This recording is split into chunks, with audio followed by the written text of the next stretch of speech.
materi miskonsepsi ya, dalaman tentang miskonsepsi yang sering terjadi di Bapak Ibu guru. Mohon maaf, ini ada kegiatan juga ini sebetulnya. Marilah kita mulai dengan ucapan Bismillahirrahmanirrahim, dan sepenuhnya saya serahkan kepada Bapak kita, yaitu Pak Rudi, Pak Sidik Rudi Rubadi Pramudito ya. Mudah-mudahan Bapak selalu sehat. Assalamualaikum warahmatullahi wabarakatuh. Waalaikumsalam. Waalaikumsalam warahmatullahi wabarakatuh. Ya, saya kalau di keluarga ini, keluarga saya kakak beradik, saya memang dipanggilnya Rudi, gitu ya. Kemudian yang dipanggil Rudi juga itu adalah teman SMP. Nggak tahu SMA kok rubah gitu ya, teman SMP. Kemudian juga yang panggil Rudi itu adalah teman di ITB yang kegiatannya gitar klasik. Nah itu sama juga manggilnya Rudi juga gitu. Nah, jadi selain itu Sidik biasanya di Bogor Pak Sidik biasanya. Tapi nggak apa-apa dipanggil Pak Sidik, nggak apa-apa, panggil Pak Rudi juga boleh. Baik, saya akan share screen saja ya. Jadi ini juga belum tuntas yang kemarin tuh ya, tapi mudah-mudahan punya gambaran tuh ya. Jadi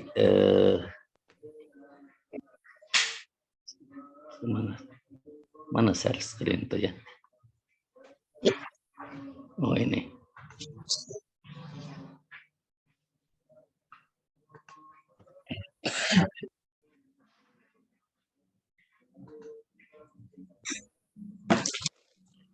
Udah kelihatan ya?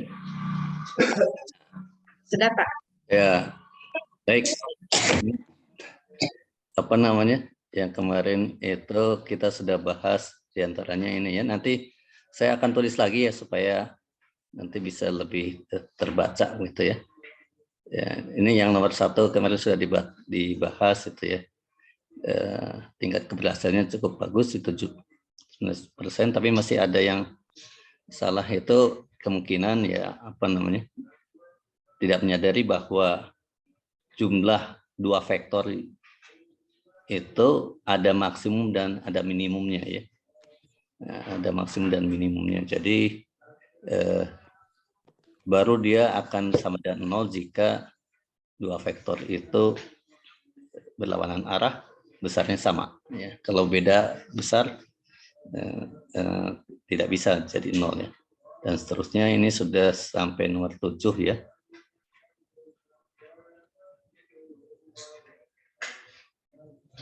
Ini sudah ya. Sudah dibahas, kita berlanjut nomor 8. Kerja oleh gaya gesekan selalu bernilai negatif. Nah, pernyataan ini jawabannya adalah ini salah ini ya. Karena bisa positif, bisa juga 0 gitu ya. Dan di sini tingkat keberhasilannya kecil gitu ya. Nah, jadi berarti masih kenapa bisa sampai seperti ini? Karena biasanya yang terbayang ketika bicara soal kerja oleh gaya gesekan itu, yang terbayang itu adalah ada misalnya ini ya, ada permukaan yang kasar, kemudian ada benda, katakanlah kotak.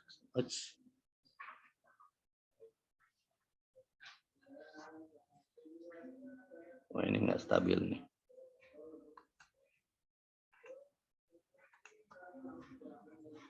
Ya, ada benda. Nggak keluar pennya ya, sebentar. Yang salah.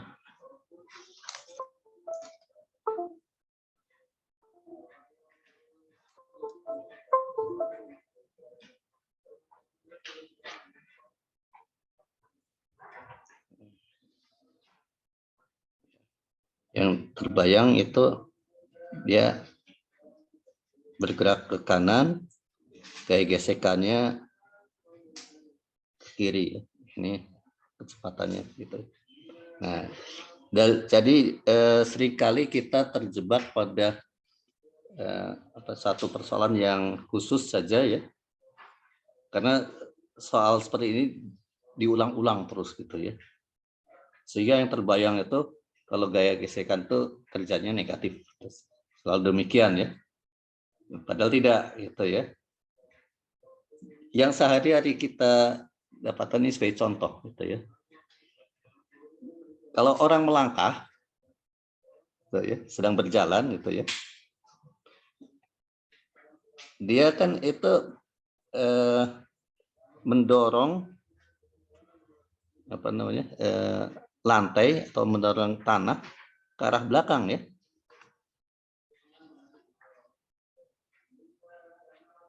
Tuh ya. Akibatnya dia sendiri akan mendapatkan gaya depan. Nah, ini gayanya gaya gesekan ini. Kalau lantainya licin nggak akan maju gitu ya, terpeleset gitu ya. Tapi karena kasar, ya, maka dia melakukan dorongan ke arah belakang, maka tanah atau lantai akan membuat ini ya, reaksinya ini pasangan reaksi ya, mendorong ke depan gitu ya. Dan inilah yang gaya yang bekerja pada orang itu ini ya, sistem ini ya. Orangnya bergeraknya ke kanan juga ya. Nah, di sini jadi orang yang melangkah yang sedang berjalan itu memberikan gaya gesekan ke belakang kepada tanah, dan tanah sebagai reaksinya mendorong ke depan pada saat yang sama ya. Jadi ini pasangan akselerasi. Tapi kerja oleh gaya ini positif ya. Kerja oleh gaya F itu bernilai positif itu. F-nya ke kanan, bergeraknya orang ke kanan. Contoh yang lain lagi itu adalah mobil. Ini ada box.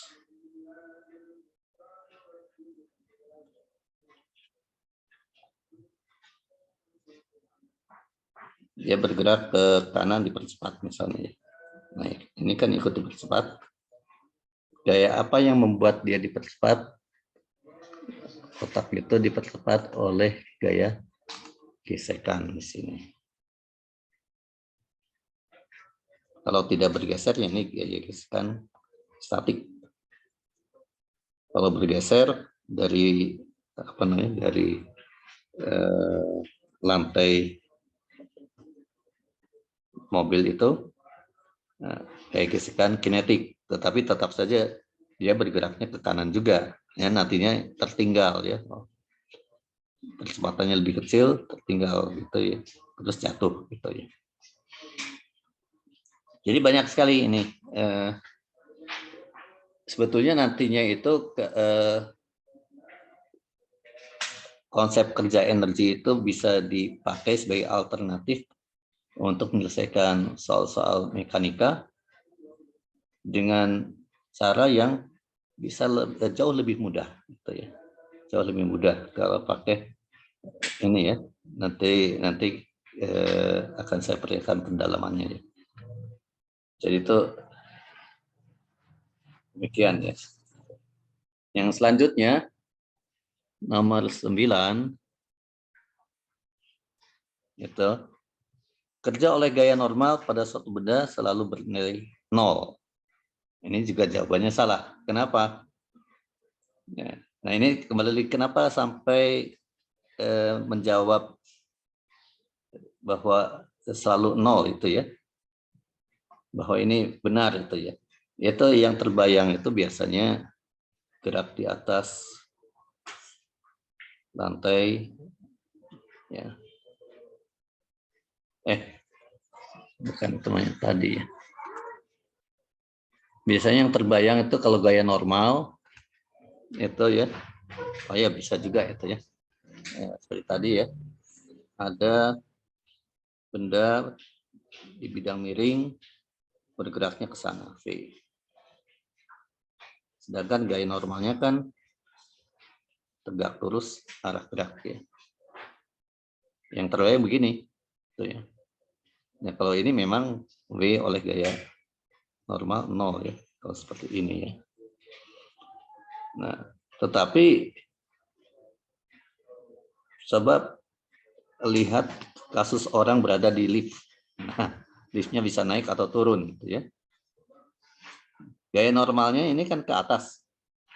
Bisa besar, bisa kecil ya. Gaya normalnya ke atas. Ini ya, gaya normal.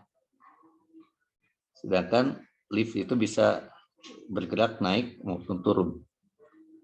Jadi di sini kerja oleh gaya normal bisa positif kalau dia bergeraknya ke atas, positif. Kalau liftnya sedang turun, negatif. Jadi kadang-kadang tidak disadari bahwa gaya yang menopang orang ini ya, itu adalah gaya normal gitu ya. Jadi sebenarnya biasanya ini digambarkan seperti itu ya. Ini gaya normal gitu ya. Gaya normal. Jadi bisa negatif gitu ya. Jadi kesalahan konseptualnya di sana itu ya. Menganggap bahwa kerja oleh gaya normal itu 0. Kenapa? Karena gerakan benda tidak mungkin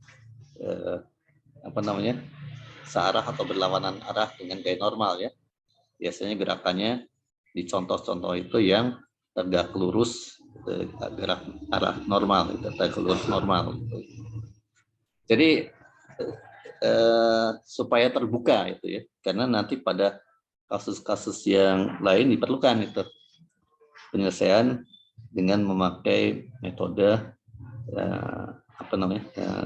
kerja energi ya. Nah, itu nomor 9. Nah, kalau ini konsep nih ya. Gaya konservatif tuh. Jadi pernyataannya kerja oleh gaya konservatif pada suatu benda menghasilkan perubahan energi potensial benda. Nah, salah ini ya. Jadi ini yang menjawab dengan jawaban salah itu hanya 18%. Nah, ini konsep yang penting sekali ya. Bahwa yang benar itu adalah kerja oleh gaya konservatif pada suatu benda menghasilkan negatif dari perubahan energi potensial benda. Jadi kalau dituliskan kerja oleh gaya konservatif V C sedang minus delta U. Ya, contohnya gaya konservatif, contohnya gaya gravitasi ya. Kalau bendanya itu naik ke atas, gaya gravitasinya kan ke bawah, W itu ke bawah, kerjanya negatif ya. Nah, ini supaya tidak rancu, saya tulis W kecil aja ya.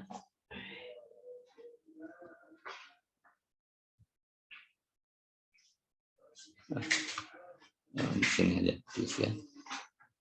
Jadi kalau bendanya itu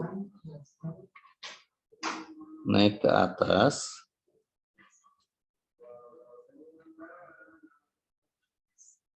ini adalah gaya berat ya, gaya gravitasi ke bawah.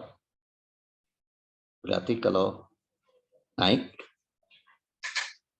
kerjanya W gravitasi itu negatif ya,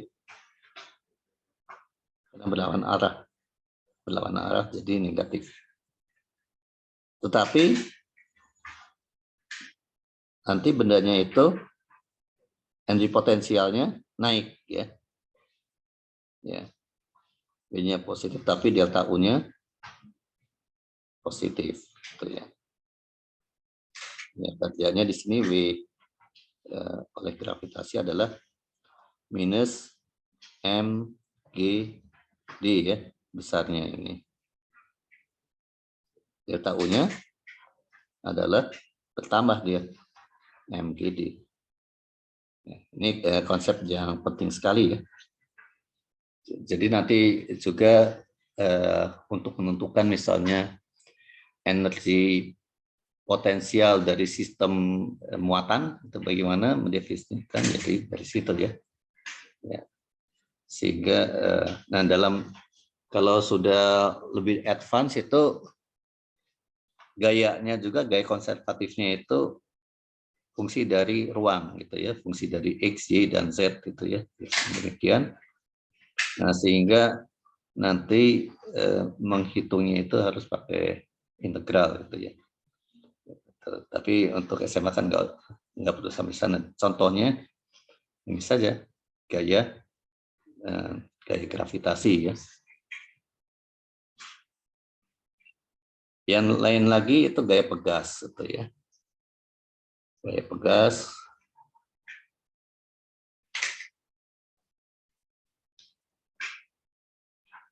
Kalau ini titik setimbang, titik nol ya, setimbang nih.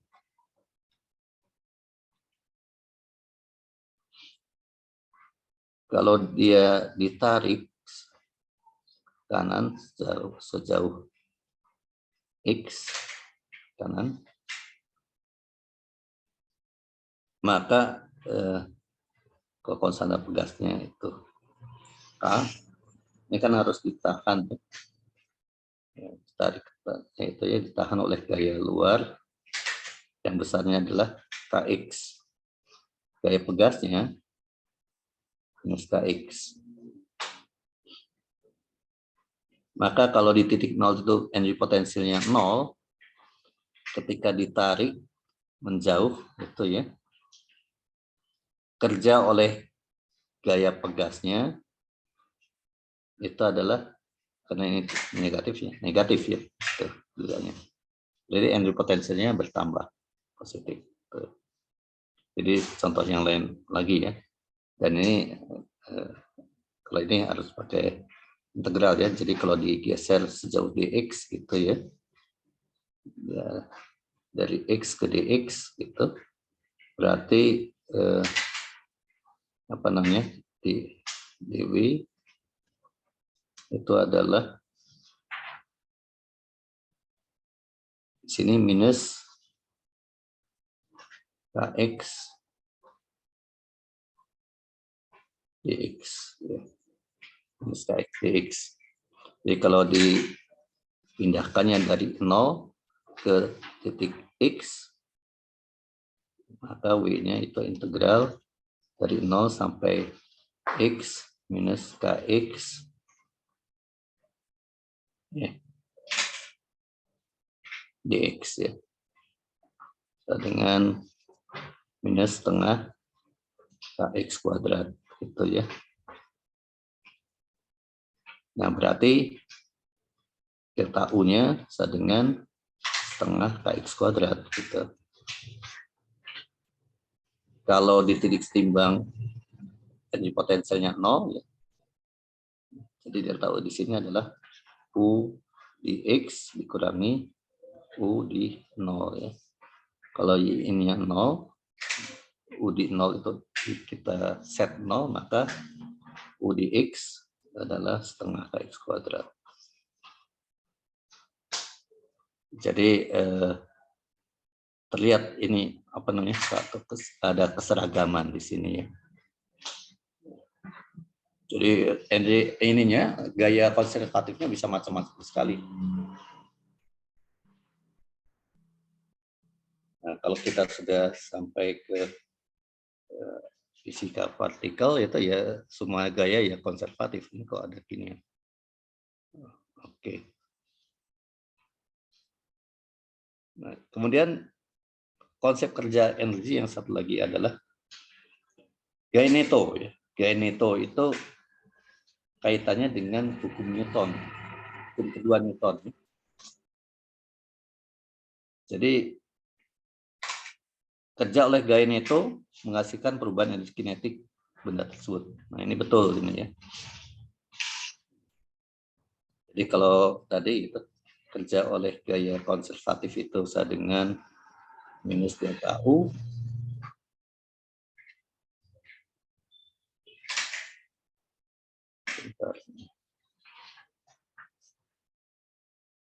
Maka kerja oleh gaya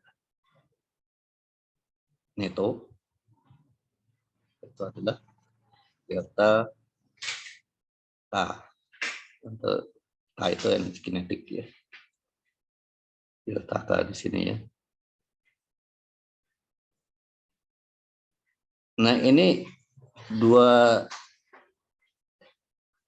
pernyataan ini sangat penting dalam men-set up hubungan kerja energi pada benda itu ya. Jadi ini sangat powerful nantinya itu ya.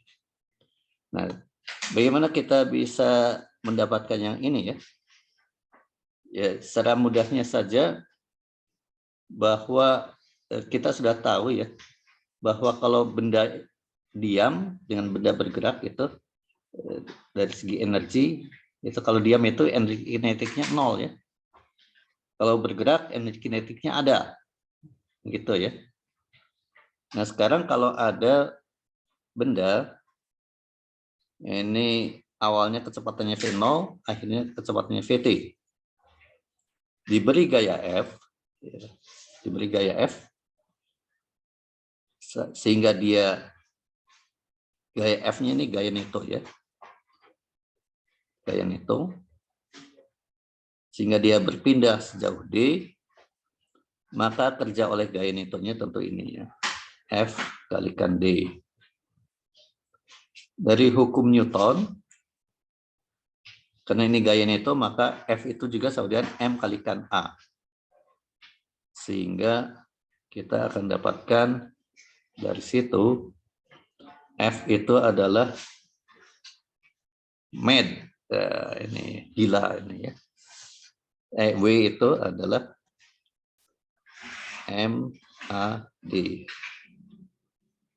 Nah, dari kinematika kita dapatkan bahwa A kalikan D itu berkaitan dengan kecepatan awal dan akhir, yaitu apa di sini ya? Yaitu D itu adalah V T kuadrat dikurangi V0 kuadrat bagi 2A gitu ya. Atau berarti nantinya kita dapatkan A kalikan D itu ya, adalah M ya, VT kuadrat min V0 kuadrat bagi 2 atau setengah M VT kuadrat dikurangi setengah M V0 kuadrat. Apa artinya? Nah, kita lihat di sini. Ini berkaitan dengan keadaan akhir. Ini berkaitan dengan keadaan awal. Jadi kerja oleh gaya Neto di sini terlihat jelas di sini ya. Merubah energi kinetiknya. Dengan demikian energi kinetik itu didefinisikan, dirumuskan setengah mv kuadrat gitu ya. Jadi kenapa dibuat seperti ini? Ini yang paling memudahkan ya. Bisa saja didefinisikan energi kinetik sama dengan 5 mv kuadrat boleh saja gitu ya, tapi nanti menyulitkan gitu ya. Jadi yang paling sederhana yang berkaitan dengan kerja ini ya, ini rumusan yang paling sederhana itu ya. Langsung nyambung gitu ya. Jadi kalau kita definisikan energi kinetiknya adalah setengah mv kuadrat, maka kerja oleh gaya Neto itu adalah menjadi perubahan energi kinetik. Energi kinetik akhir dikurangi awal. Nah,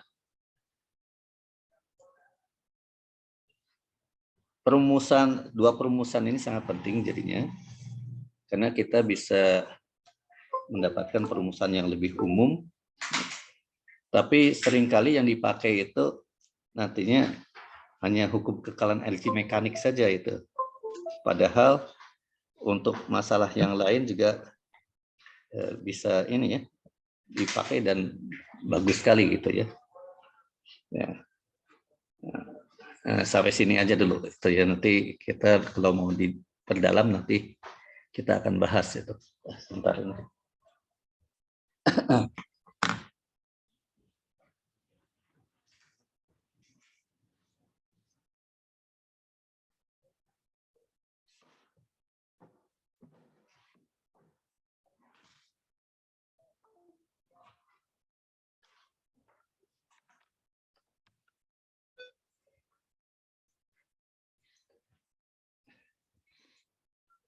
Nah, jadi di sini itu saya mengajak supaya sense tentang energi itu baik potensial maupun kinetik itu sense fisiknya itu terasa ya, bahwa gaya Newton itu dalam hukum Newton F kalikan A ya, M kalikan A ya, F dengan M kalikan A, massa kalikan percepatan, berarti kalau benda itu mendapatkan gaya Newton atau gaya yang bekerja, jumlah gaya yang bekerja pada suatu benda itu tidak nol, maka bendanya itu bergerak dengan percepatan A ya.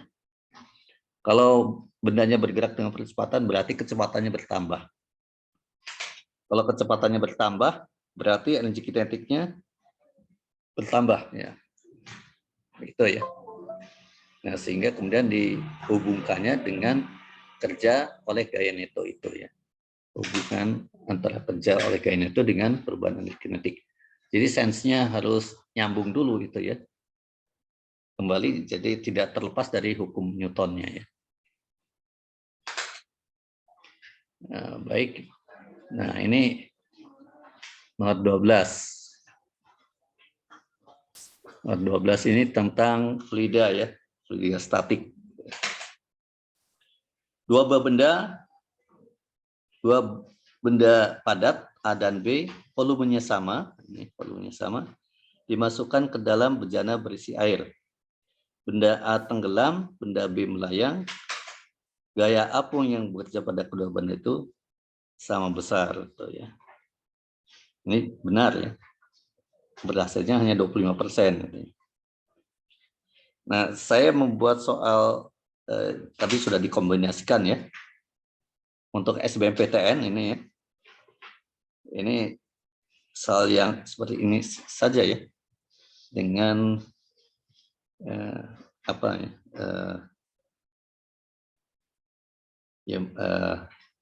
Itu tingkat ininya. Soal itu tingkat daya pisahnya bagus. Sehingga tahun depannya saya buat lagi dengan versi yang lain, masih tetap bagus. Tapi tahun berikutnya, enggak lah, nanti orang sudah membahas-bahas gitu ya. Enggak. Tapi 2 tahun setelah itu, rekan saya, almarhum Pak Dahan, coba Pasifik saya bikin, dikombinasikan lagi. Ya bikin lagi itu ya. Dan bagus hasilnya. Jadi kami kerjasama bikin soal SBMPTN itu ya. Jadi kenapa bisa terjadi misleading? Ini kan ya tenggelam dan melayang ya. Jadi yang ini ya. Terbawa oleh masalah seperti ini ya. Jadi kalau di sini yang jelas rho benda lebih besar dari rho cairan ya. Kalau sini rho benda sama dengan rho cairan. Kalau yang terapung rho benda lebih kecil dari rho cairan. Nah, kemudian kalau di sini W-nya itu lebih besar dari gaya apung. Di sini W itu berat ya, beratnya bukan kerja ya. Saya pakai huruf kecil saja tadi sudah supaya tidak membingungkan ya. Jadi untuk benda tenggelam W lebih besar dari gaya apung. Kalau melayang W-nya sama dengan gaya apung.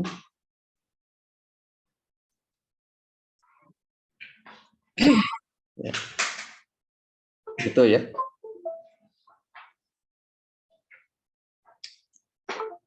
Jadi ada masalah dikit.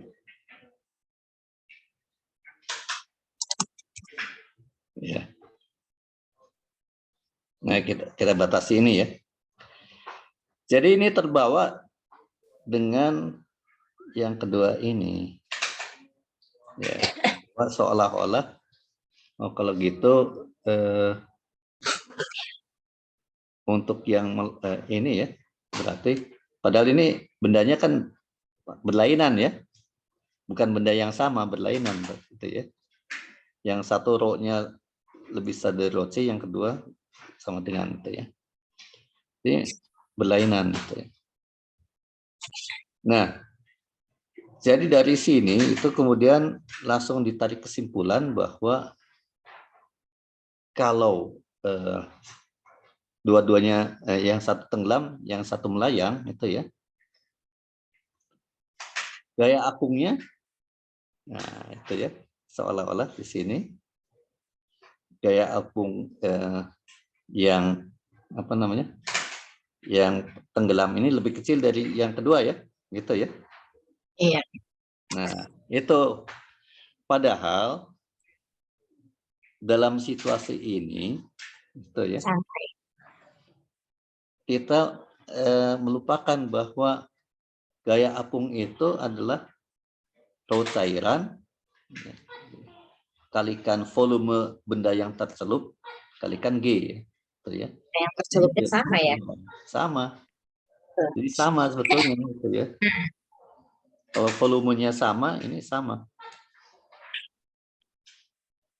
Kalau volumenya sama, jadi ya. Jadi sama besar ini. Karena volumenya sama. Gitu ya.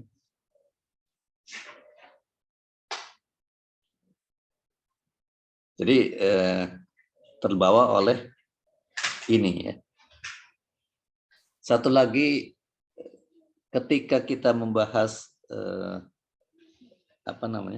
membahas fluida seperti ini ya, yang sering kali dilupakan itu adalah hukum-hukum Newtonnya. Itu tetap berlaku.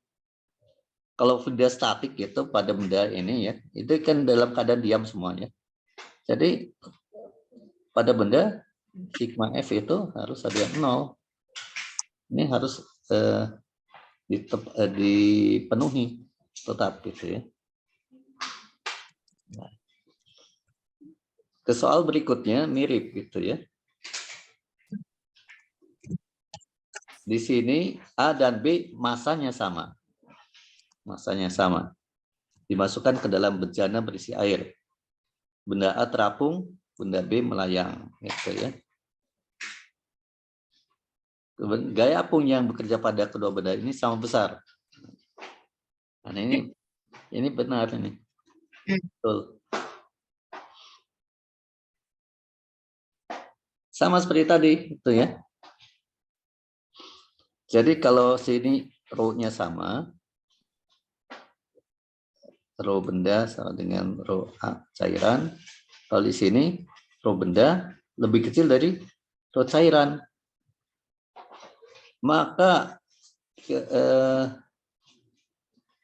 ini ya disambung lagi di sini rho benda lebih besar dari rho cairan. Nah,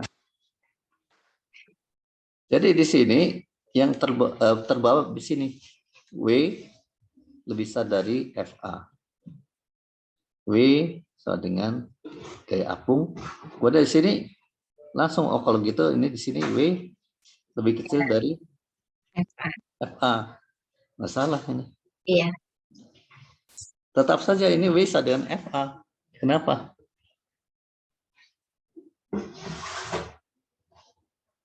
Karena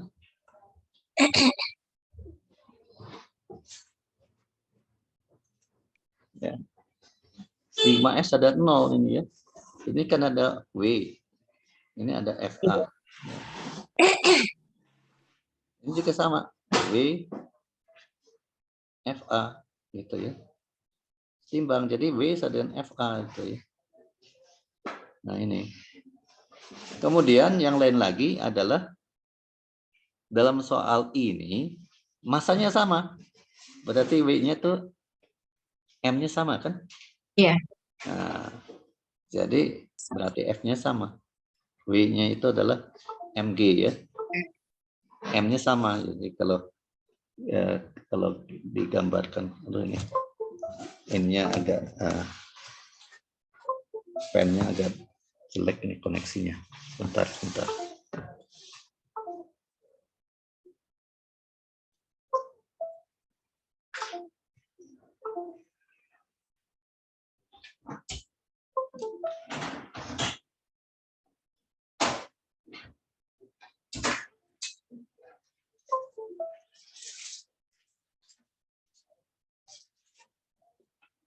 Ya, jadi gambarannya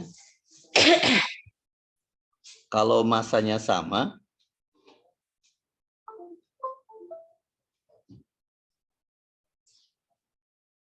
oh kok gini sih? Bentar.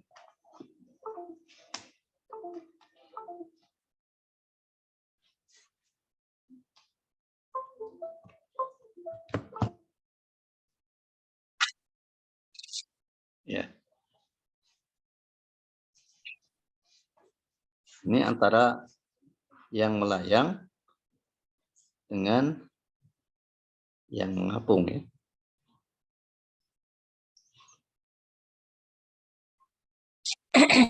Yang melayang ini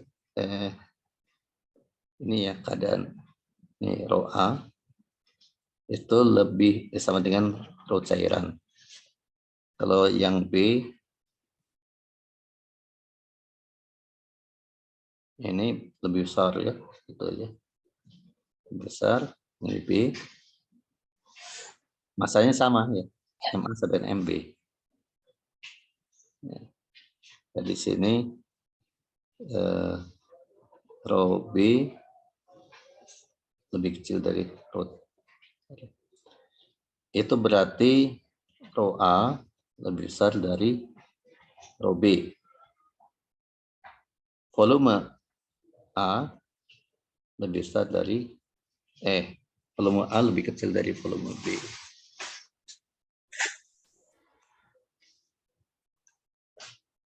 Jadi ini keadaannya seperti itu ya. Tapi sekali lagi bahwa WA dan WB beratnya sama. WA dan WB ya.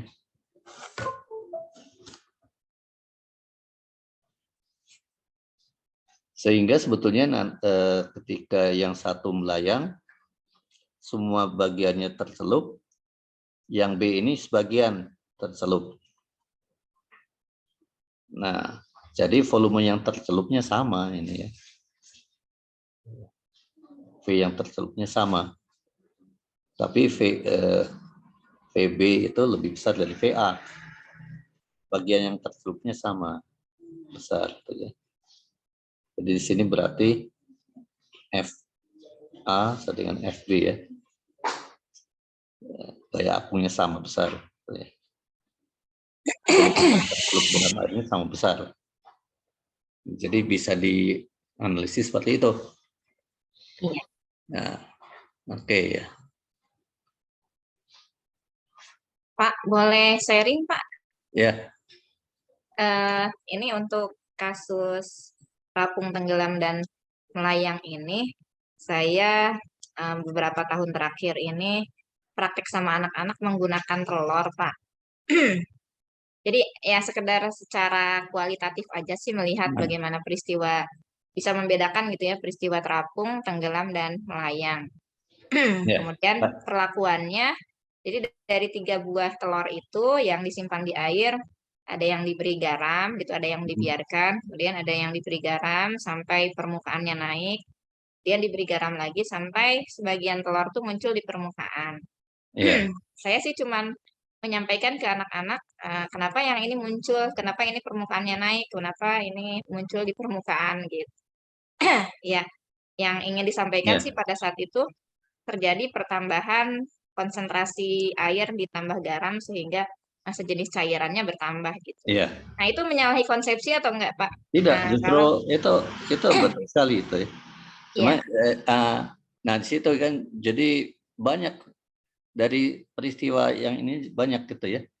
Kalau yang sering kali dipakai itu kan konsentrasi cairannya tetap ya. iya, Nah, kalau ini konsentrasi cairannya berubah gitu ya. iya, Nah, ini bisa dihitung juga itu berapa ini ya, apa namanya? Berapa garam yang dilarutkan itu ya. Kita bisa nanti menghitung ini ya, masa jenisnya sebetulnya. Kalau mau secara kualitatif kuantitatifnya kelihatan gitu ya. ya, Pak. Kalau Iya, kuantitatif ya bisa diukur juga itu ya. Ya bagus itu justru apa namanya? Fenomenanya kan kelihatan itu ya. iya, Kelihatan betul. Iya. penyebabnya apa? Oh ini yang kalau apa namanya? Kalau tidak diberi garam berarti kan larutannya raw air saja gitu Ya, ya. roh air saja. Nah, ya begitu. Jadi Jadi memang nggak sampai ke, saya cuma membandingkan dari rohnya saja, roh ya, telurnya dengan roh air gitu, nggak sampai ke bagaimana gaya apungnya, kemudian gaya beratnya, nggak sampai ke sana konsepsinya, ya, Pak. Iya, ya, ini juga sama aja. Nggak pakai angka-angka. Saya bikin soal SBMPTN ya, iya, nggak pakai angka-angka. Tapi bisa memisahkan kan itu ya. Setiap kali setelah diujikan di ini ya, di apa? Di evaluasi ya soal itu. Jadi tidak pakai angka tetapi bisa memisahkan yang mengerti dengan yang tidak mengerti, yang asal-asalan. Nah, jadi apa namanya? Kalau diujikan lagi sekarang mungkin sudah bisa karena itu sudah berapa ya? Mungkin sudah 15 tahun atau 20 tahun sudah ya lewat. problemnya Pak, ketika dijabarkan dalam bentuk angka gitu dari konsep ini tuh mereka macet, Pak. Jadi soal-soal yang saya berikan tuh sebagian besarnya masih salah gitu. Jadi mungkin Oh iya, pemahaman. Nah, ketika diubah ke rumus ya mungkin itu tadi ya mereka agak gagap ya dengan rumus-rumus. iya.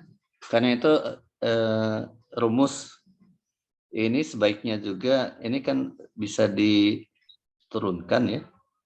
Rho V, rho VB, rho VG ini bisa diturunkan ya. Jadi ini karena matematiknya itu tidak sulit gitu ya. Kita bisa libatkan mereka untuk menumbuhkan kembali. Dimulai dari Yang ini. konsep tadi ya Pak. Jadi dimulai dari ini ya, tekanan hidrostatik.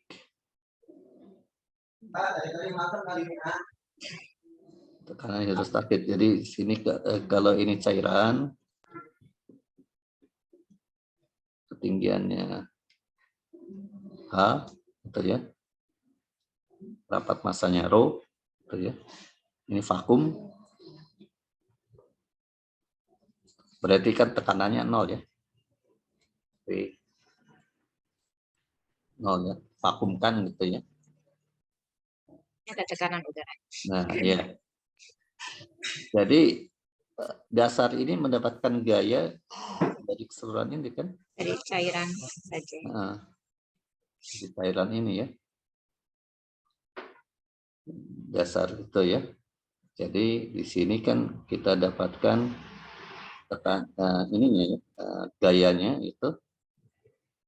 itu sebesar M cairan kalikan G ya. M-nya itu kan rho cairan kalikan P ya.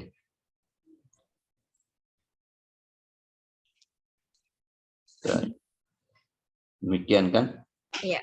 Sehingga kalau luas penampangnya A, tinggi, berarti V itu adalah H kalikan H. Ya. Maka tekanan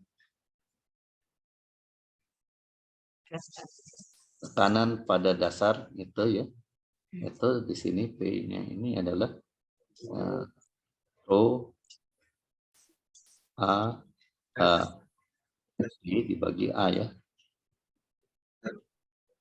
Jadi rho AG kan itu ya. Nah ini sebaiknya memang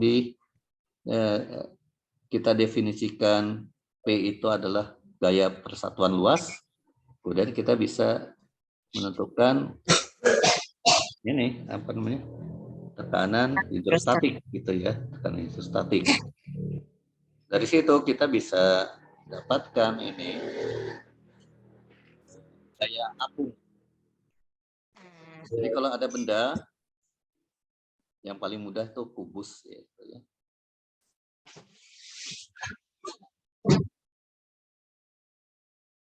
Dia akan mendapatkan tekanan dari atas dan dari bawah. Kan begitu, itu ya. Ini PA, P atas, ini P bawah. Nah, kalau luas penampangnya itu, jadi ini kita bebaskan dulu dari gaya gravitasi segala macam, tidak, kita lihat saja ini. Ada perbedaan tekanan di bagian atas benda dengan di bagian bawah. Ya. Sehingga gayanya pun juga berbeda ya. Nah, sehingga gaya angkat itu munculnya dari sana itu ya. Perbedaan itu tadi ya. Jadi perbedaan tekanan hidrostatik di bagian atas dan bawah. Jadi kalau kita, dan ini karena matematiknya itu tidak sulit ya. Menurut saya sih sebaiknya memang diajarkan aja supaya terbayang gitu ya. Jadi ini gayanya F bawah, di atas juga itu F atas ya. Ini misalnya D ya. F bawah itu sama dengan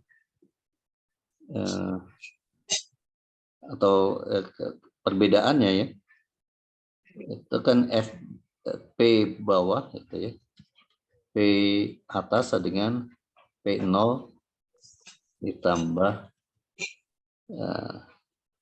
kedalamannya situ ya, ditambah rho G H atas ya, P bawah dengan P0 tambah rho G H bawah gitu ya. Sehingga nanti selisihnya itu F-nya itu adalah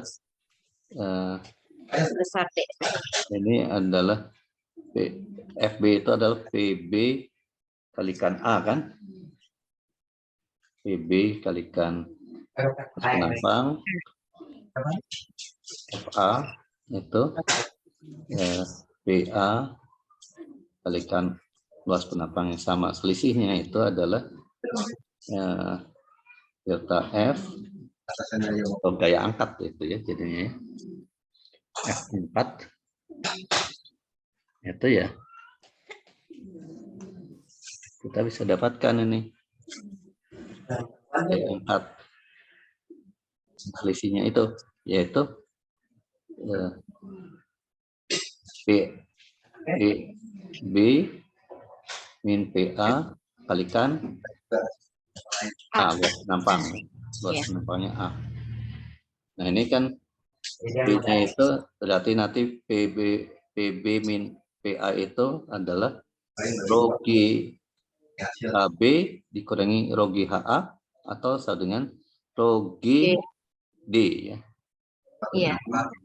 Rho Bisa. G D kalikan A. Ya, D kalikan A itu volume dari yang itu ya. Oh, Rho G D.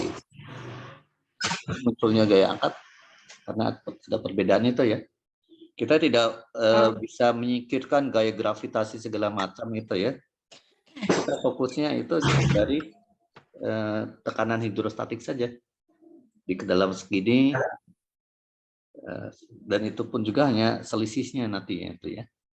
Karena yang P0-nya kan sama, nanti hilang, dikurangkan hilang ya. Itu munculnya gaya iya. angkat, gitu ya, gaya angkat. Nah, kalau kita sudah tahu, kalau siswa itu sudah tahu sampainya dapatnya itu ya, itu nempelnya kuat sih, nggak akan lupa-lupa. Nggak akan lupa-lupa karena tahu asal usulnya gitu ya. Iya. Tinggal paling mengingat-ingat apa ini, apa besaran-besarannya ya. Jadi ini tadi ya. Nah, ini sekarang. Nah, ini selanjutnya adalah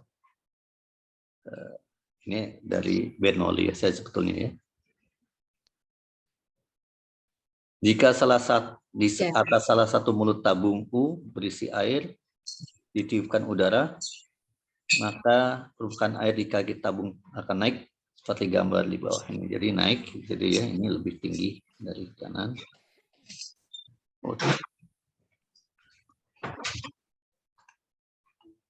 Nah, itu betul ya. Jadi ini prinsip dari itu kan, apa namanya, semprotan obat nyamuk. Itu ya. Obat nyamuk air kan spray. air spray pakai itu juga? Enggak kayaknya sih. Air spray itu pakai tekanan yang ada itu ya. Oh, enggak ya, Pak ya? Enggak. Obat nyamuk kan begini itu. Tabungnya. Oh, yang itu. Obat yang itu ya. Model. Kemudian kita punya pompa. Oh, yang itu ya. Jadi ini dipompakan, dinaik dia, cairannya naik. Setelah naik keluar, terhembus, tuh ya. Nah, kalau saya di kampus tuh saya peragakan itu. Ini ditiupkan dari itu ya, dari apa, kompresor itu ada, ditiupkan di atas tabung U itu ya. Nanti ini sampai habis malah itu keluar itu. Jadi disemprot air gitu sih. Ini naik bisa sampai, kalau kencang bisa sampai ke atas. Nah, prinsipnya jadi kalau kecepatannya rendah, tekanannya tinggi, justru ya, kecepatan tinggi, tekanan rendah ini bisa dinyatakan dalam yang lebih itu adalah Bernoulli ya. Dengan syarat tidak ada gesekan gitu ya. Gesekannya diabaikan gitu.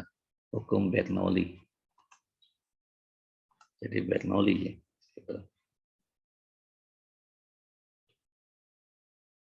Nah, Bernoulli itu juga bisa diturunkan lewat prinsip kerja energi.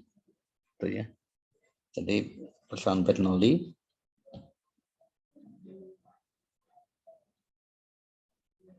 itu kan P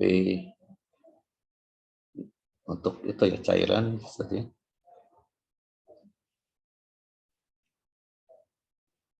P1 ditambah rho Q H1 tambah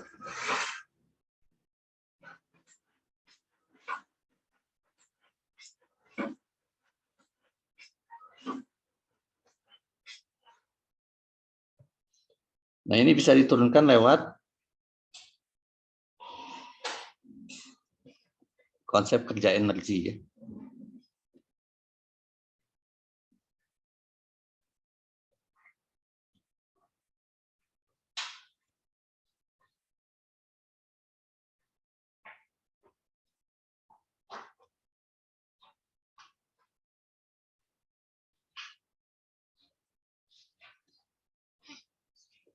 Dari ya itu sense fisikanya harus dapat dulu gitu ya. Bahwa kalau peristiwanya bisa macam-macam ya. Kalau ini ada rumah seperti itu ya. Angin bertiup, atapnya tertekan ke bawah atau malah ini malah ya angin bertiup kencang gitu ya. Ini atapnya itu bagaimana? Terbang atas ya, atau malah tekan ke bawah? tertekan ke atas, terbang ya. Terbang gitu ya. Kenapa? Di dalam rumah itu udaranya tidak bergerak. Jadi tekanannya besar. Jadi di sini tekanannya besar gitu ya. Sementara di luarnya tekanannya kecil. Nah, jadi dari fenomena ini lihat itu ya. Sehari-hari kenapa ketika angin kencang berhembus itu ya, maka atap-atap rumah berterbangan ke atas gitu ya. Jawabannya begini. Perbedaan tekanan itu ya. Perbedaan tekanan.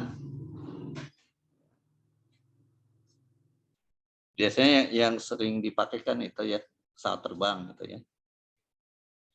Oh iya iya iya. Saat terbang itu ya. Nah, sayapnya itu, Nampang sayapnya ya Pak. nampang sayapnya itu begini ya, gitu ya.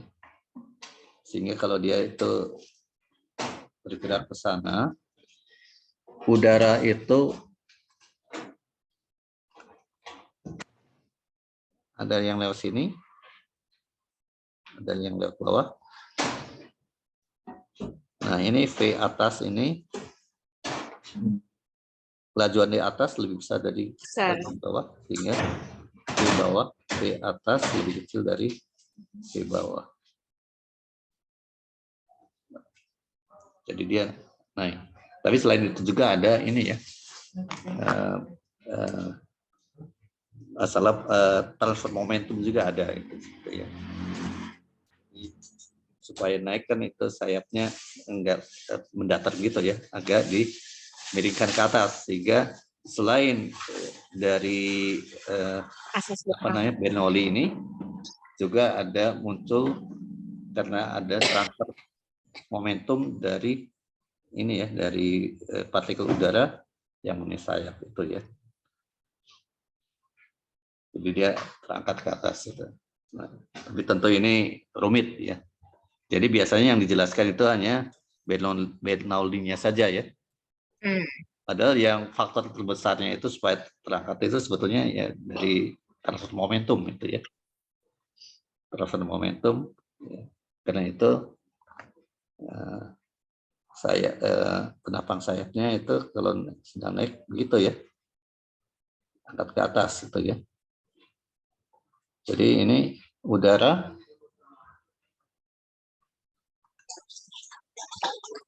menumbuk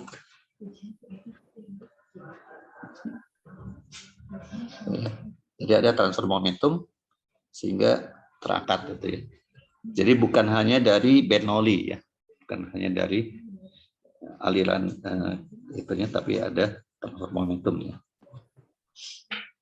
Tapi yang mudah dijelaskan sih yang ini sebetulnya, atau kertas ditiup di bagian atasnya gitu ya, dia akan terangkat gitu. Itu Oke, bisa jadi demonstrasi sederhana ya Pak, bisa, itu bisa. untuk ini kenal ya proses. Nah, yang lain lagi yang bisa ditandingkan seperti gini nih. Ini ada apa namanya, corong ya, sambung ke ini ya. Kemudian ada kita tempatkan bola pingpong ke sana, sini ya.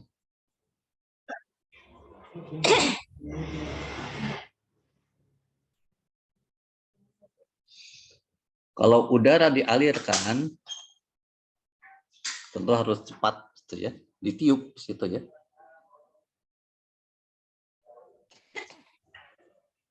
Dia akan lalu di sini. Jadi tekanan di sini kecil, ya. PA di sini, P bawahnya besar. Jadi dia bola pingpongnya tidak jatuh. Tidak jatuh. Walaupun ditiup ya. Justru karena Logikanya. ditiup. Justru karena Oh ditiup. iya, iya logikanya kan kalau ditiup jatuh ya Pak, Betul. logika Coba tanpa. saja itu ya. Nah, jadi saya bikin waktu kuliah itu pernah bikin gitu ya. Jadi ini itunya ada dibikin beberapa, kemudian ditiup. Siapa yang paling lama bertahan, nah itu yang menang gitu. Nah, bisa juga begini. Jadi yang niupnya 2 orang gitu, bisa bergantian gitu ya. Tidak boleh Oh iya. putus gitu ya. Ini corongnya demikian gitu ya.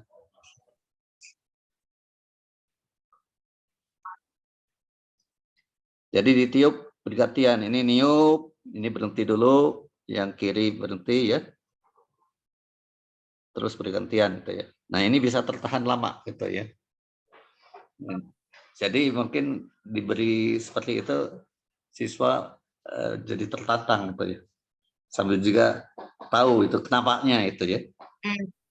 Kenapanya itu. Jadi aliran udaranya cepat, berarti tekanannya kecil ya. Di sini juga demikian gitu ya. Cepat, jadi tekanannya kecil, di bawahnya diam kan ini ya. Terperangkap di sini itu. Jadi dia udara di bawah bola pingpong itu tidak bergerak. Sementara di atasnya bergerak cepat gitu ya. Nah, itu tertahan gitu ya.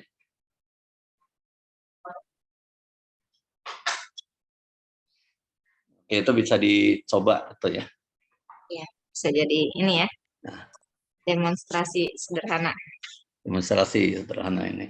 Nah, ini yang 2 lagi terakhir ya. Nanti masih ada lagi yang lain-lain. Ini sumber bunyi dalam keadaan tidak bergerak memancarkan bunyi dengan panjang gelombang lambda 0. Kelajuan bumi di udara adalah VB, V bunyi ya. Jika pengamat bergerak mendekati sumber bunyi ini, maka menurut pengamat ini panjang gelombang bunyi lambda-nya lebih kecil dari lambda 0, sementara kelajuan bunyinya V-nya lebih besar dari VB. Nah ini ya, salah ya.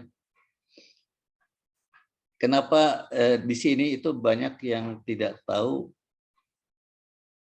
yang biasanya didapatkan rumusnya ya, Doppler gitu ya. Iya, efek Doppler. Tapi asal usulnya tidak tahu gitu. Asal usulnya tidak tahu. Nah, jadi kita ini ya, ini yang di sini tuh yang A dan C ya. Kalau sumber bunyinya dan pengamatnya diam, itu ini ya, sumber dan pengamat diam ya. Maka sumbernya memancarkan panjang gelombangnya lambda 0 gitu ya. Lambda 0. Kalau kemudian pengamatnya bergerak mendekati, jadi ini ya, mendekati ya. Itu panjang gelombangnya berubah enggak?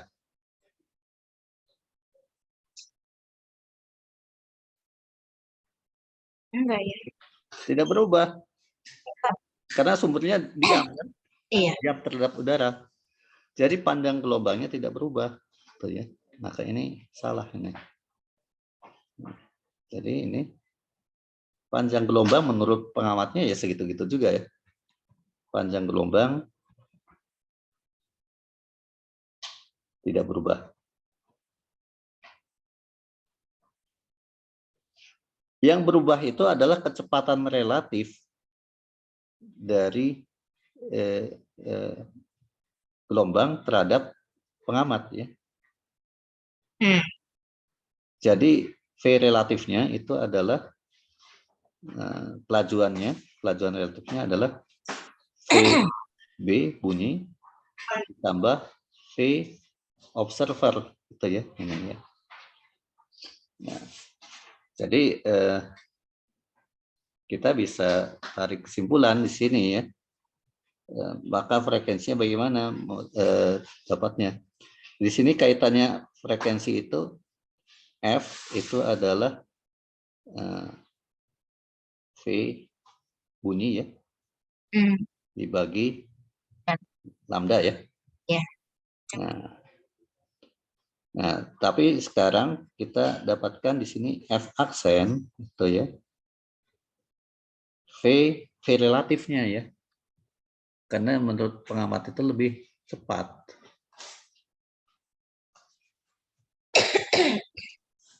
Jadi F aksen itu V relatif dibagi lambda, lambdanya tetap gitu ya. Sehingga kalau kita teruskan maka F aksen sama dengan V bunyi ditambah V0 dibagi lambda. Nah, lambdanya kita bisa ganti dengan lambda, seperlambda itu adalah F per PB ya. Jadi 1 per lambda ini ya dari sini ya. Ya. Adalah F dibagi PB ya. Jadi kita dapatkan F aksen sama dengan PB ditambah V0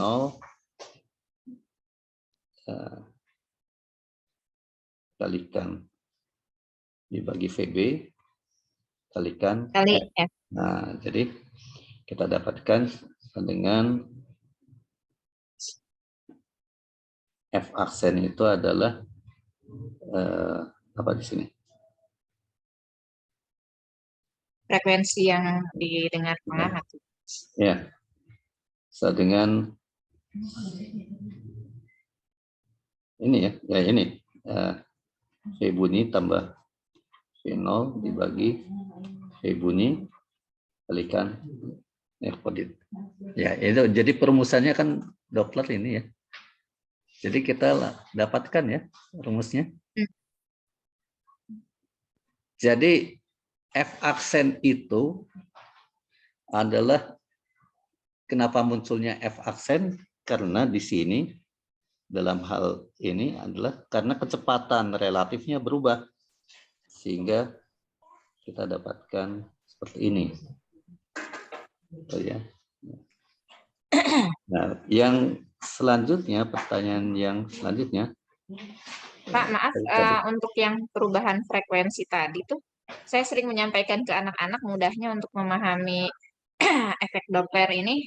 Saya sampaikan perubahan frekuensi yang didengar oleh pengamat ini karena memang gerak relatif antara sumber bunyi dengan pengamat. Saya Iya. sampaikan begitu aja, Pak, sederhananya. Betul nggak, Pak?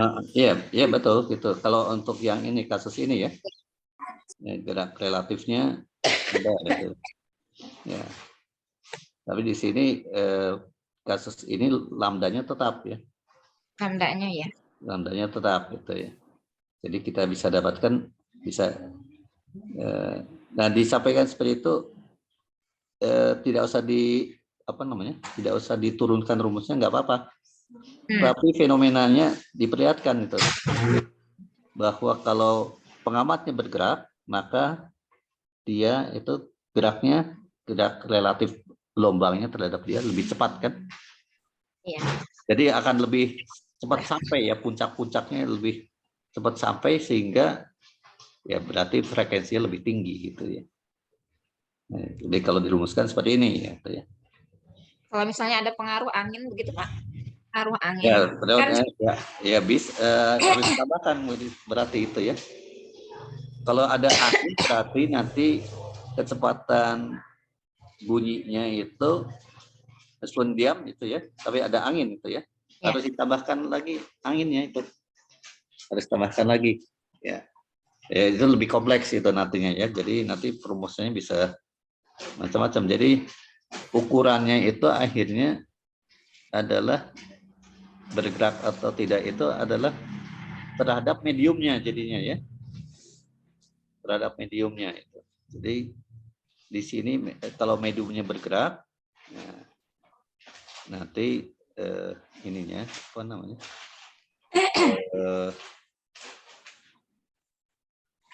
Perhitungannya harus di kecepatan relatifnya ya harus ditambahkan itu ya. Jadi kalau mediumnya bergerak nanti panjang gelombangnya berubah juga gitu ya. berubah. Kalau tadi. Juga itu ya.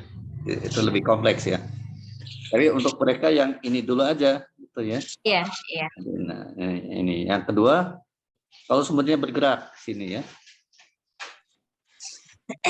Sumbernya bergerak itu berarti apa yang terjadi? Ini kan yang ini, yang B ini ya. Ini sumber bergerak.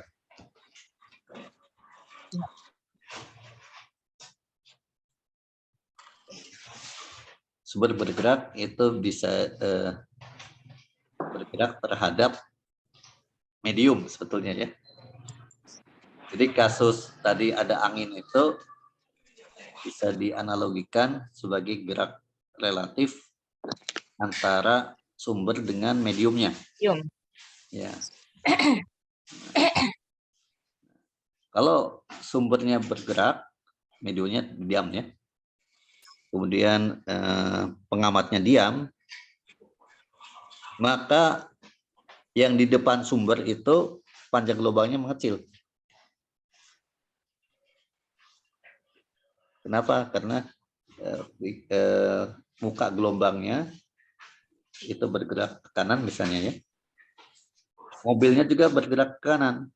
Sehingga muka gelombang yang selanjutnya ketika dipancarkan itu lebih dekat. Ya. Lebih berdekatan. Satu muka gelombang dengan muka gelombang yang lain dibandingkan dengan kalau pengamatnya diam gitu ya. Ya. Jadi ini lebih rapat gitu ya. Sebaliknya bagi yang mobil yang di belakangnya itu, nah, itu kan di menjauh ya. Iya. Maka lebih renggang, gitu ya, lebih renggang. Gitu. Jadi di sini juga bisa sama bisa diturunkan, gitu ya. Sehingga kita dapatkan nanti penurunannya itu F aksen dengan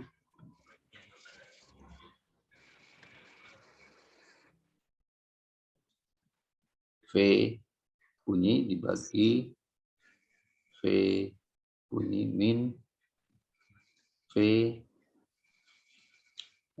sumber ya.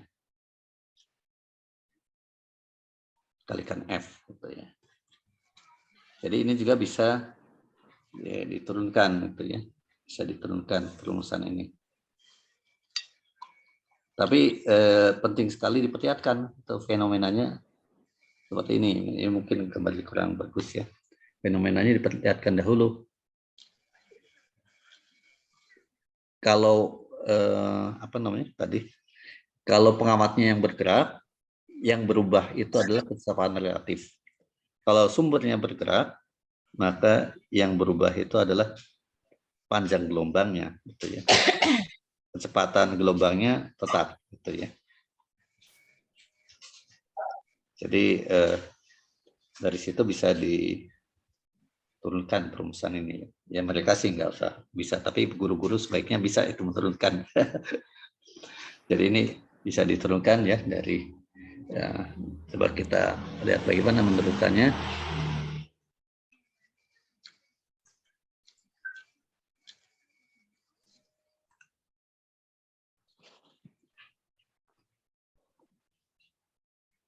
Di sini lambda 0 ya. Ini lambda saja itu ya. Nah, lambda di sini itu ya. Kalau ini lambda 0, maka ini tuh lambda ya. Dua muka gelombang yang berturutan itu kalau keadaan diam itu ya. Ini panjangnya itu lambda 0 itu adalah periodenya kalikan kecepatannya Vb. Ya. Kalau di sini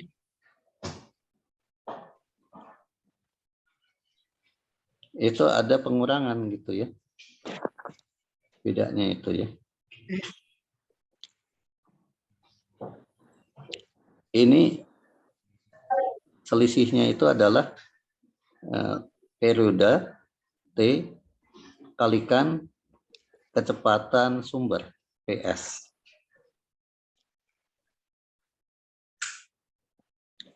Sehingga lambda itu adalah lambda 0 dikurangi T PS atau dengan lambda 0 dikurangi T itu adalah super F ya. PS per F. Lambda yang baru. Dengan demikian kita bisa dapatkan F aksen itu adalah kaitannya dengan kecepatan gelombangnya V bunyi dibagi lambda dengan VB dibagi lambda 0 min PS per F atau sama dengan VB lambda 0 kalau dibagi itu kalikan F ini kan berarti V ya. VB dibagi F ya. Min VS bagi F. Ini sama dengan VB dibagi VB min VS kalikan F ya. Ya. Jadi nah ini ke sini kan? Ya. Jadi semuanya ya kata saya kalau menjelaskan itu nggak ada dusta di antara kita itu. Semuanya clear itu ya. Dari mananya itu ya. Jadi rumus-rumus yang ada itu rumus turunan ya. Prinsip-prinsip dasar yang harus kita pegang gitu ya. Kalau yang ini kan gerak relatif ya. Jadi kalau jadi sangat baik kalau guru itu bisa menurunkan sampai segini ya, diturunkan kembali sehingga nanti dia ketika mengajar yakin tuh ini munculnya dari mana gitu ya. Tidak gampang gitu ya. Karena terasa oleh murid itu. Saya kan pernah jadi murid juga ya. Kalau gurunya gampang, saya merasa itu ini kayaknya nggak bisa ya. Jadi kalau gurunya gampang, saya juga nggak ngerti jadinya, nggak yakin, nggak ikut, nggak yakin. Gitu. Gimana sih ini? Kayaknya salah itu. Padahal benar sebetulnya itu ya. Tapi karena mungkin yang keluar tuh tidak dijelaskan dari mananya dan cara menjelaskannya mungkin ragu gitu ya. Jadi meskipun rumus yang disampaikan itu benar, itu siswa itu bisa gampang itu kan, dan saya kadang-kadang mengalami itu. Nah ini kali ini yang bisa saya sampaikan. Mungkin sisa waktu kalau masih ada kita bisa diskusi ya. Jadi yang terakhir ini terjadinya miskonsepsinya karena tidak tahu asal usulnya biasanya. Asal usul rumus Doppler ini dari mana gitu ya. Nah, jadi menjawabnya jadi apa nih, untung-untungan gitu. Tapi kalau tahu fenomenanya,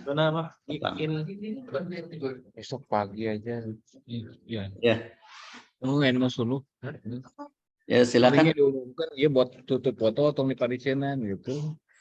Dipakai. Ke simpan ini itu pas. Ya baik. Dari saya sekian sementara ini. Assalamualaikum warahmatullahi wabarakatuh.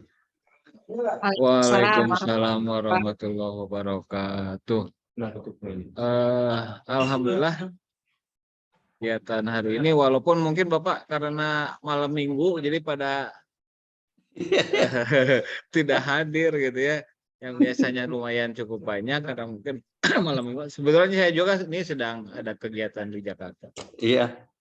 Menyempatkan diri karena saya haus dengan ketemu dengan Pak Rudi gitu ya, rindu. Dengan senang mungkin, hati saya. Nanti selanjutnya mungkin polling dulu aja, karena hari apa yang paling mungkin gitu ya. Iya ya. Hari, siang hari yang paling bisa, yang banyak yang bisa gitu ya. Jadi pakai polling dulu ya. Yang di polling dulu. Iya. Karena masih ada cukup banyak gitu yang belum. Iya betul Iya. Pak, harus di. Ya, Iya. masih banyak yang harus diperbaiki supaya tidak sesat dan menyesatkan kan gitu. Dan baik Bapak Ibu, ya, ada yang mau juga ada soal-soalnya juga kan gitu, seperti gaya gesekan. Iya. Masih ada lagi itu Iya. gaya gesekan itu sebetulnya. Yang lain-lain yang biasanya menjadi salah karena tidak mengerti ininya apa namanya, munculnya asal usulnya gitu ya, terutama gaya gesekan statik gitu ya. Bahkan kedepannya kalau bisa Pak, kan Bapak sebagai pembimbing para Olimpiade, jadi ada acara khusus ya nggak apa-apa, kami pun misalkan ada harus berbayar gitu ya sebagai pengganti uang lelah untuk Bapak ya, kami insya Allah siap Pak. Karena di kegiatan semua sekolah itu diburu Pak untuk misalkan bimbingan Olimpiade ataupun bimbingan kompetisi sains itu. Oh ya. Kalau berkenan Bapak bisa menjadi narasumbernya kan gitu. Iya. Saya bisa perlihatkan itu sedikit gambaran itu tentang Olimpiade ya. Coba saya buka.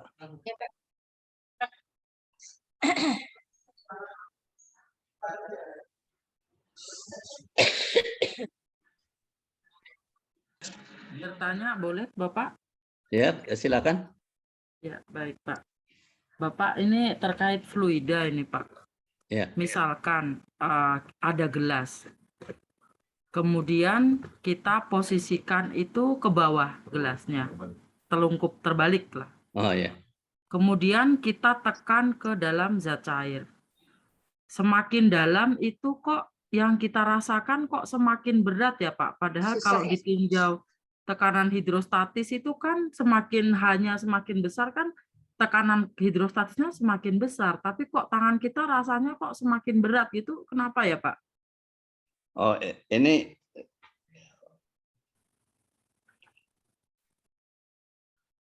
kan kosong gini ya? Iya, ditelungkupkan masuk ke dalam fluida. Nah, ini kan ada udaranya ya. Jadi ini ketika ditekan lebih dalam, nah, jadi di sini tentu kita mempertahankan ini ya. Oke.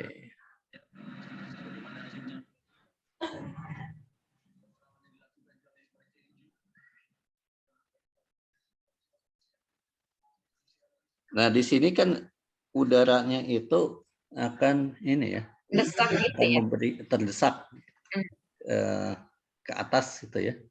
Yang tadinya itu udaranya seperti ini, kemudian dia terdesak gitu ya. Jadi saya hapus dulu nih.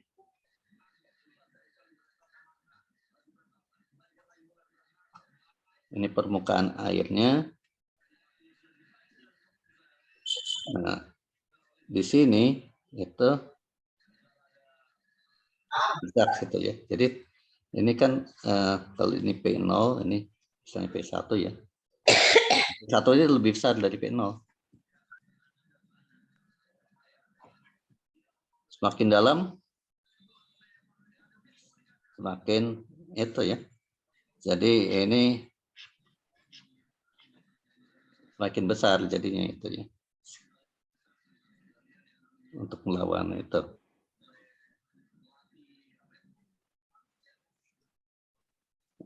Ini semakin besar itu ya.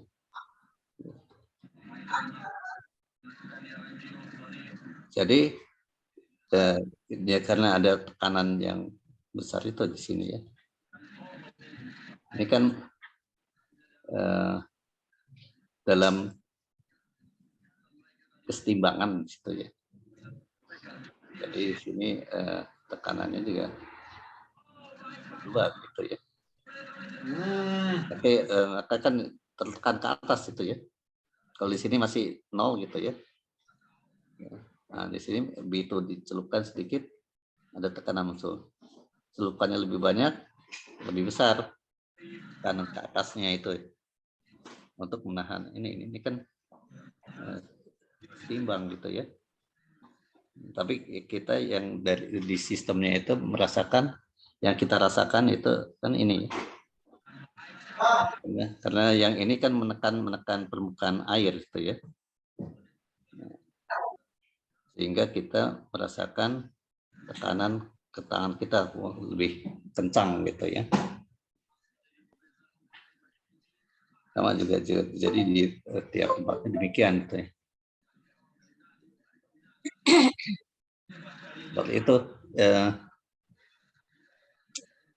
Kalau misalkan Harus, sudah masuk di dalam air nih Pak. Ini kan kalau masih ada yang muncul di permukaan air ya. Kalau misalkan semuanya sampai kita dorong, kita berhasil dorong sampai sudah masuk semuanya gelasnya ke dalam air. Otomatis kan ada bantuan tekanan hidrostatis juga yang arahnya ke bawah. Tapi kok malah tambah kencang gitu. Kalau kita tinjau dari betul. Ini begitu ya, udah tenggelam semua ya. Ini kan ada seperti itu. Tapi yang dari bawah juga kan lebih besar itu ya.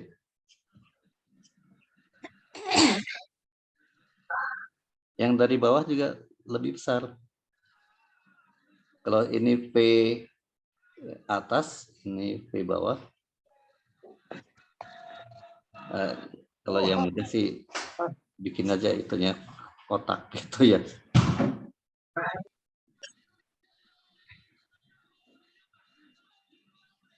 Ini P atas, ini P bawah ya.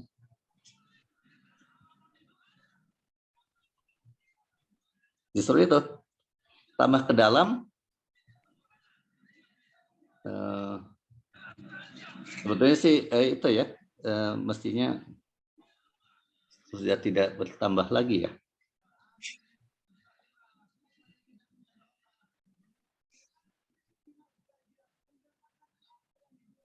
Bukan karena enggak. masa Tambah. jenis udara ya. Kalau Pak, mohon Nah, maaf. ininya Bukan volumenya karena masa jenis, iya. ininya Kalau menurut volumenya saya kan tambah kecil. Volumenya tambah kecil. Volume udaranya itu ya. Jadi kalau gelembung udara di dasar itu kecil, tambah lama tambah besar sebetulnya ya. Jadi volumenya itu tambah kecil itu.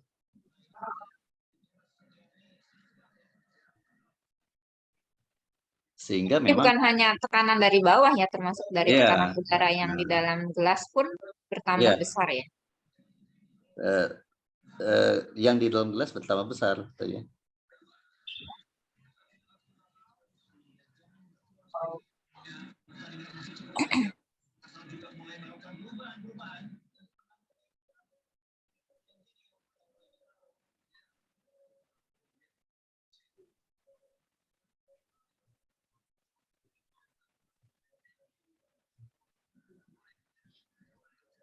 Lama-lama sini tambah kecil ya. Kalau sudah masuk semua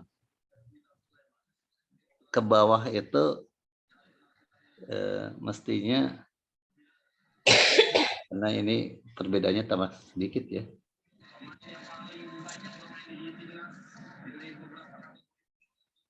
Mestinya tambah kecil sih.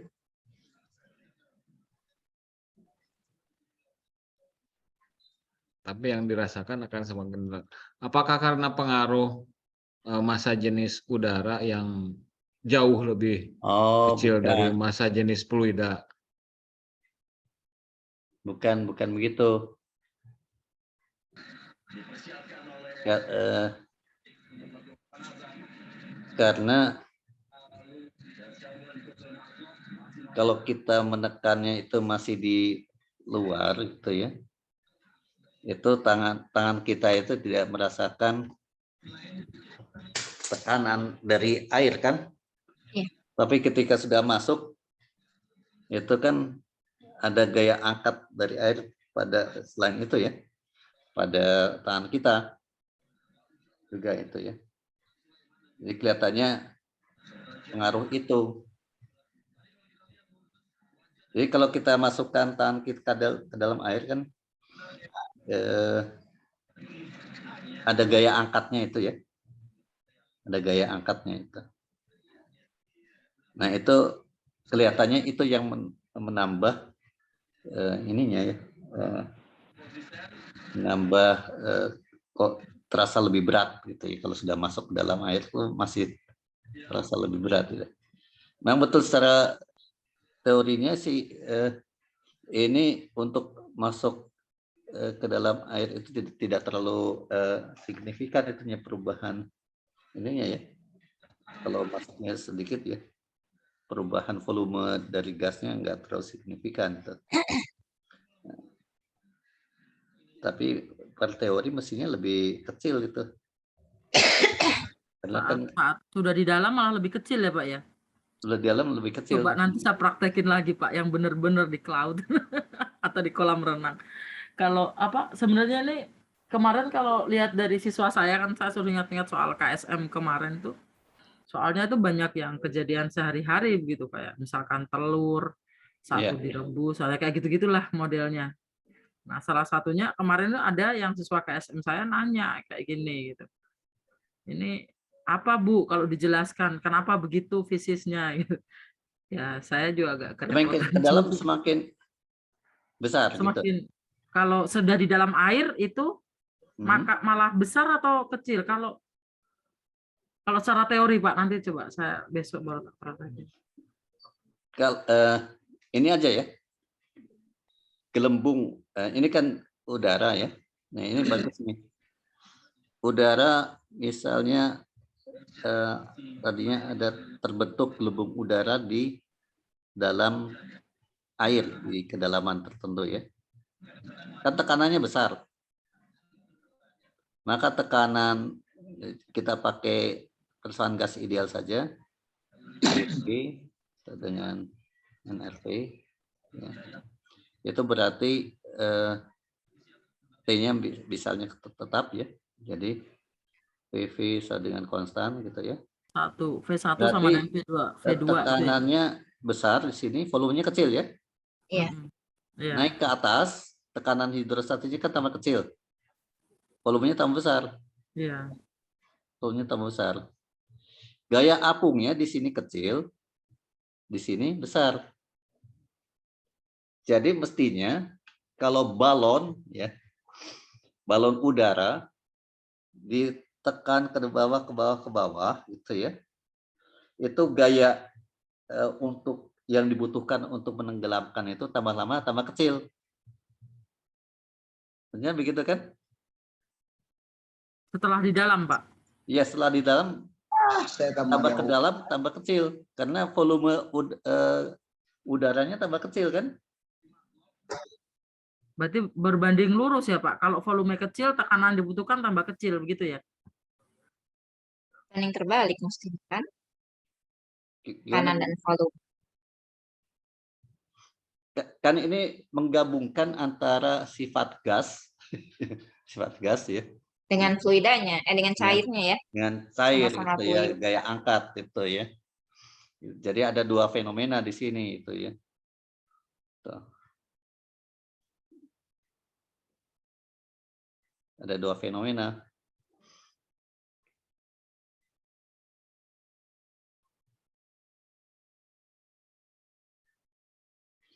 Jadi tambah ke dalam itu tambah kecil volumenya.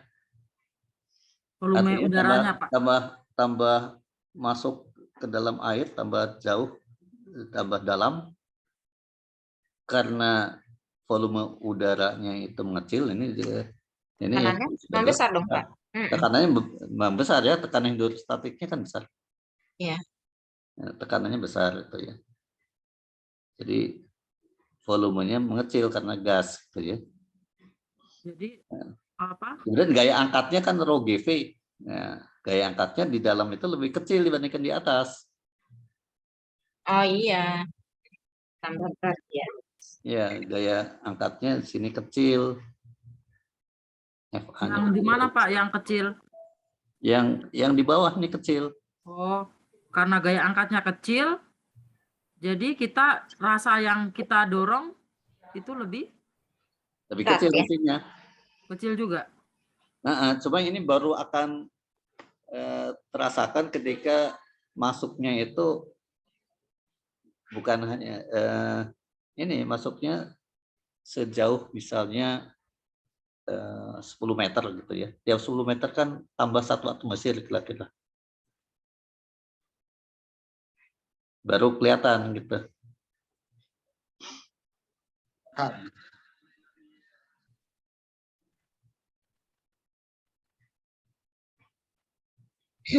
Kalau kedalamannya hanya 1 meter itu pertambahan tekanannya sekitar 0,1 atmosfer.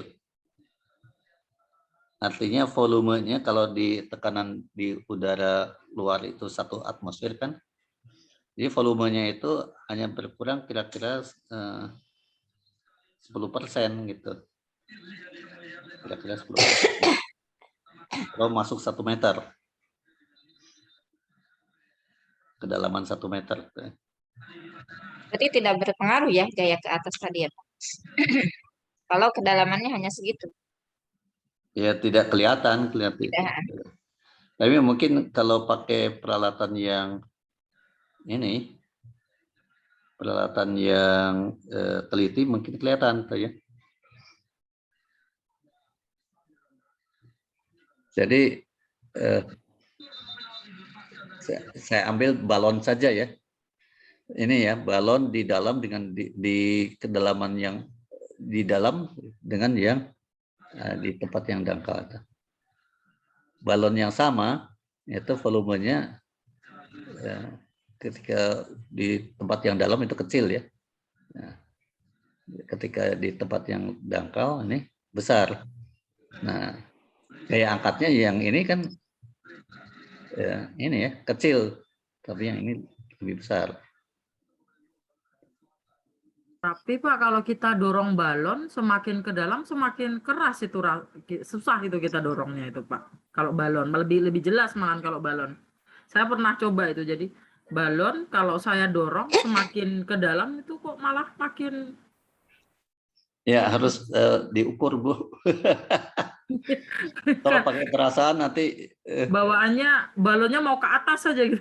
ya betul memang Akibat gaya ke atas tadi ya. karena kalau kita langsung pakai tangan kita gitu ya, maka tangan kita itu juga mendapatkan gaya ke atas juga kan, jadi bisa rancu. Ini Sehingga sebetulnya gaya ke atas buat balon apa buat tangan gitu ya Pak? nah, jadi artinya kalau mau melakukan percobaan seperti itu, ini ya balon atau apapun juga, kita harus pakai alat batang yang kecil gitu ya.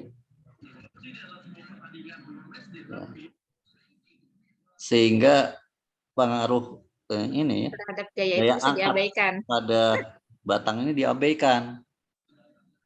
Itu ya. Baru diukur. Yang ada malah balonnya itu tertusuk Pak. Kalau kecil ya. Ya, Nggak bisa inilah mengimbangi. apa begini nih. Ini lapis ini ya. Ada itunya ya. Ada pengamannya itu ya. Oh iya iya iya. Bisa bisa. Begitu. Nah, ini diukur gayanya itu. Diukur gaya yang dipakainya. Jadi memang kalau kita pakai perasaan itu ya, bisa salah itu ya, bisa salah karena ada efek yang lain gitu ya. Tapi kalau dari secara ininya, secara fisikanya mestinya kayak angkatnya ya tambah dalam untuk ini ya, untuk balon ataupun tadi itu ya mangkuk itu ya.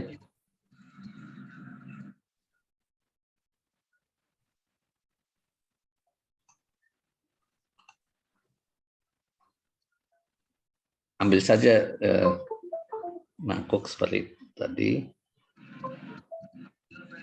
Ya. Kita bandingkan ya.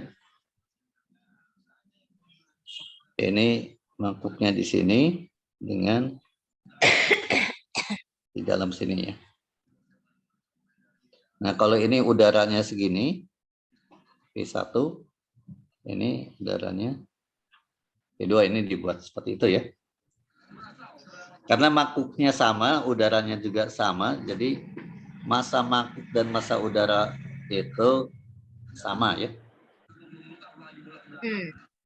Keadaan 1 dan keadaan 2 itu sama. Massanya ya. Jadi gaya beratnya sama. Tapi yang berbeda itu gaya angkatnya. Gaya angkatnya di sini lebih besar. F1 lebih besar dari F2. Gaya angkatnya. Kenapa? Karena V1 lebih besar dari V2. Gitu ya.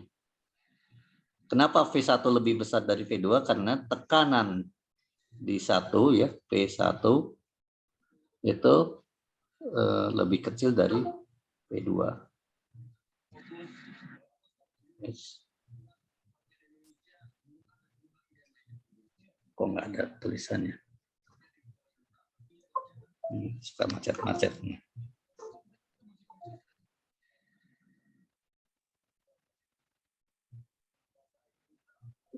Volume.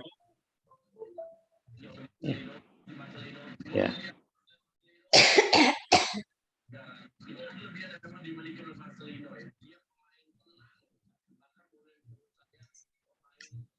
Nggak keluar tulisannya. Ya. P1 lebih kecil dari P2. P1 lebih kecil dari P2 ya karena itu ya kedalaman ya. Di 1 P1 itu adalah P0 ditambah rho GH1. Di 2 P0 tambah rho GH2. Jadi tekanannya lebih besar.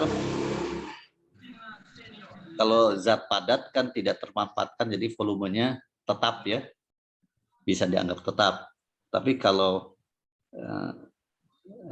gas itu ketika tekanannya bertambah, volumenya mengecil gitu ya.